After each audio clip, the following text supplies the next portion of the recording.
case briefs, and so much more. LSData's got what you're looking for.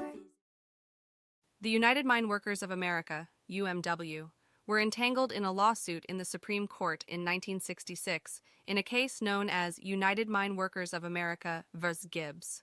The crux of the case was whether the union could be held responsible for the violent behavior of its members and whether Paul Gibbs, the plaintiff, would be able to recoup damages for the direct effects of this violent conduct under the traditional law of torts. Paul Gibbs had taken the UMW to court in Tennessee over a conflict surrounding the opening of a new mine.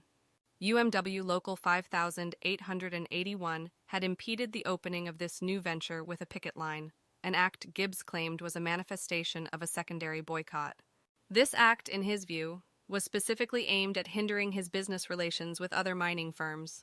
Despite the gravity of these accusations, not all claims were passed on to a jury by the trial court. Consequently, the intricacies of the case made it to the Supreme Court. An essential element for deliberation for the court was determining whether or not the UMW sanctioned or participated in the violence that unfolded on the picket line. Moreover, they needed to ascertain if the union's actions were governed by state or federal law. Upon careful examination of the case, the court ruled in favor of the UMW. It dismissed Gibbs's appeal for damages under Section 303, limiting his reimbursement to what is stipulated under a Section 6 remedy.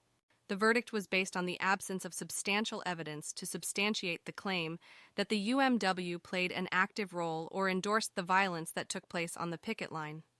Consequently, Gibbs was denied the opportunity to seek damages under federal law, but can still pursue state law remedies for the violent effects of the picket line standoff.